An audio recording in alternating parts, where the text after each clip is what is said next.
Bem-vindos a mais uma análise. Hoje a gente vai entrar de cabeça num dos maiores paradoxos das políticas públicas modernas. Pense o seguinte: por que nações como Canadá, Alemanha, Estados Unidos e Luxemburgo avançaram tão rápido na legalização da cannabis, enquanto o Brasil parece continuar preso a um pensamento que muitos especialistas consideram totalmente retrógrado e proibicionista? É exatamente essa história que a gente vai destrinchar agora. A nossa agenda hoje é super direta. Vamos passar pelo paradigma global, entender as raízes históricas no Brasil, o conceito do estamento burocrático, analisar os dados de saúde e letalidade, ver o impacto econômico e, por fim, discutir o futuro da legislação. Ponto 1. O paradigma global. Olha só que contraste gigante. De um lado, a gente vê países do hemisfério norte, como Luxemburgo, Malta e vários estados norte-americanos tratando a cannabis fundamentalmente como uma questão de saúde pública e de economia. Do outro lado, temos o Brasil, que ainda enquadra isso quase que exclusivamente como um problema de polícia e segurança pública. O foco muda radicalmente dependendo da lente que o Estado decide usar, né? E os resultados lá fora são reveladores. O Canadá, por exemplo, legalizou em 2018. Não rolou nenhum colapso social, muito pelo contrário.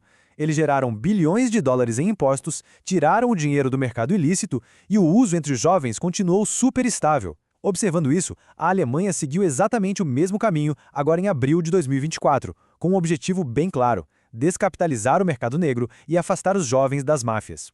Ponto 2. Raízes históricas do Brasil. Mas e o Brasil? Por que a gente mantém essa postura tão resistente? Bom, a história explica muita coisa. A planta chegou aqui no século XVI com os africanos escravizados, sendo chamada na época de fumo de Angola. E isso nos leva direto para a primeira proibição, que aconteceu em 1830, lá no Rio de Janeiro. O detalhe importante: essa lei visava punir com prisão, de forma bem explícita, a população escravizada. Essa parte aqui é fascinante e até um pouco chocante. Lá em 1924, durante a Segunda Conferência Internacional do Ópio, o delegado brasileiro simplesmente assustou a comunidade médica internacional. Ele declarou com todas as letras que a maconha era mais perigosa que o próprio ópio. Basicamente, foi essa postura do Brasil que ajudou a erguer os pilares da demonização global da planta.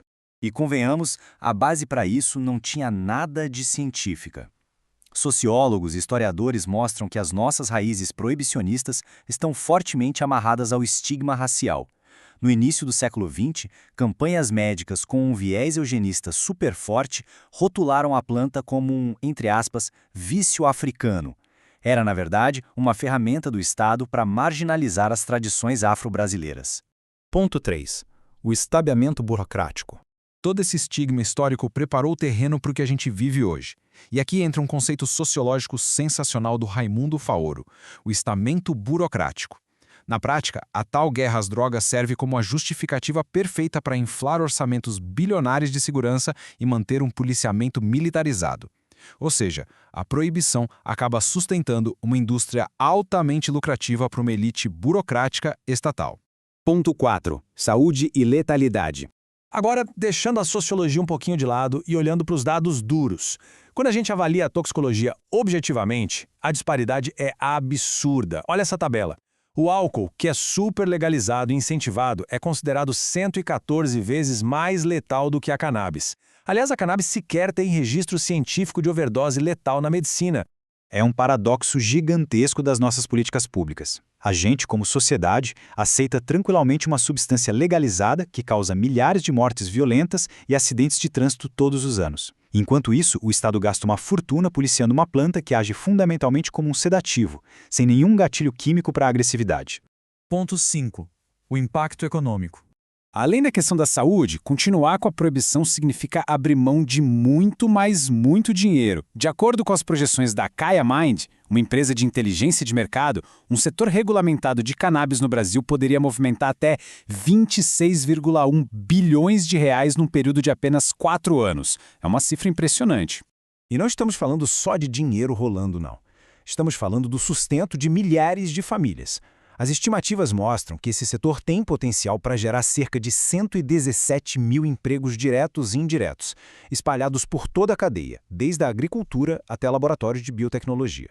O que dói mais é ver o tamanho dessa oportunidade sendo desperdiçada. São aproximadamente 12,9 bilhões de reais em impostos que a gente perde todo ano para o mercado clandestino. Esse é um dinheiro que, em vez de financiar o crime, poderia estar indo direto para saúde, educação e infraestrutura, exatamente como a gente viu acontecer no Canadá.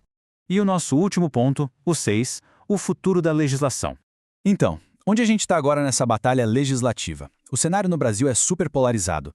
De um lado, o STF recentemente descriminalizou o porte de até 40 gramas para uso pessoal e a Anvisa tem avançado com regulamentações médicas para 2026, mas do outro lado, o Congresso mantém o projeto de lei 399 totalmente travado e o Senado até tenta emplacar uma proposta para colocar proibição no texto da nossa Constituição.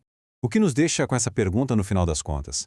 À medida que as evidências globais não param de crescer e nações inteiras legalizam, o futuro das nossas políticas no Brasil vai continuar sendo arrastado por essa inércia histórica ou a gente vai finalmente adotar um pragmatismo baseado em ciência e economia? Fica aí essa reflexão para a gente pensar. Até a próxima!